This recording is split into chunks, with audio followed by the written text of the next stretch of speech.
அஸ்ஸலாமு hi everyone. Part 3ல fridge maintenance and common ஃபால்ட்டை பற்றி பார்ட் 4ல் பார்க்கலான்னு சொல்லியிருந்தேன். பார்த்துடலாமா? ஃப்ரிட்ஜுக்கு ரொம்பவும் அவசியம் மெயின்டெனன்ஸுங்க. இந்த மெயின்டெனன்ஸ் மட்டும் நம்ம சரியாக செய்யலைன்னா தேவையில்லாத செலவு வரத்துக்கு நிறையவே வாய்ப்பு இருக்குது. சில சமயம் நம்ம ஃப்ரிட்ஜிலேருந்து ஒரு கெட்ட துர்நாற்றம் வரும். நம்மள பல பேர் அதை ஃபீல் பண்ணியிருந்திருப்போம். அது எதனாலனா, ஃப்ரீசரில் கறியோ மீனோ நம்ம கீஸில் கட்டி வைக்கும் போது அதுலேருந்து வரக்கூடிய வேஸ்டேஜ் வாட்டர் ஃப்ரிட்ஜுக்கு பின்பக்கம் இருக்கக்கூடிய ட்ரைனேஜ் கப்பில் ஸ்டோர் ஆகிடும். அதுலேருந்து இந்த ஸ்மெல்லு வருது. சில மாடல் ஃப்ரிட்ஜில் அதை கலட்டி க்ளீன் பண்ணி நாமளாக மாட்டுற மாதிரி இருக்கும். சில மாடல் ஃப்ரிட்ஜில் நீங்கள் இந்த வீடியோவில் பார்க்குற மாதிரி தான் இருக்கும். அதை ஸ்கூனோ மூடியோ பயன்படுத்தி அந்த வாட்டரை எடுத்துருங்க. இல்லைனா கையில் க்ளோஸ் போட்டுக்கிட்டு ஸ்பாஞ்சை வச்சு புழிஞ்சு எடுத்துருங்க. அது சரியில்லைன்னா டெக்னீஷியன் கூப்பிட்டு அதை இமிடியேட்டாக க்ளீன் பண்ணிடுங்க. இல்லைனா கேஸ் லீக் ஆகிறதுக்கு வாய்ப்பு இருக்குது. நிறையாவே செலவு வரத்துக்கும் வாய்ப்பு இருக்குது.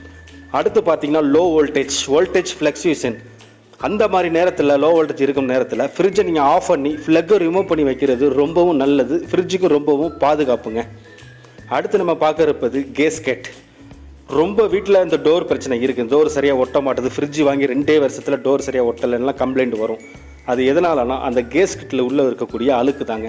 கேஸ்கெட்டோடைய தன்மையும் கொஞ்சம் குறைஞ்சிரும்.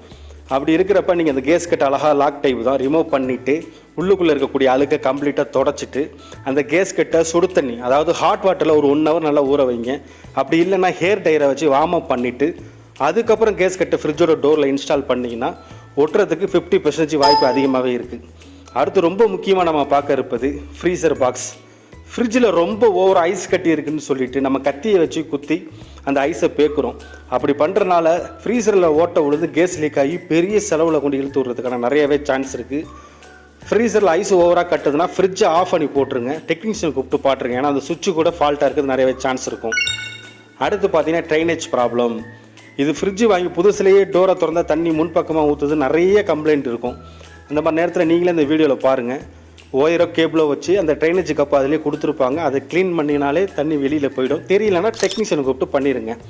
அப்புறம் ஃப்ரிட்ஜு வைக்கிற பொசிஷன் தாங்க. செவுத்தை விட்டு வைக்கக்கூடாது. மினிமம் ஒரு 1/2 அடியாவது கேப் இருக்கணும். இல்லைன்னா கண்டென்ஸில் டஸ்ட்டு வந்து கூலிங் பாதிக்கும். கரண்ட் பில்லு அதிகம் வரதுக்கு வாய்ப்பு இருக்குது. அடுத்ததாக பார்க்க இருப்பது ஸ்டோரேஜ். நம்ம பொருள் ஃப்ரிட்ஜுக்குள்ளே அடர்த்தி கீழே மேலே நல்லா அடர்த்தி வச்சிட்டோம்னாக்கா கூலிங் பரவலாக ரொம்ப கம்மியாக தாங்க இருக்கும்.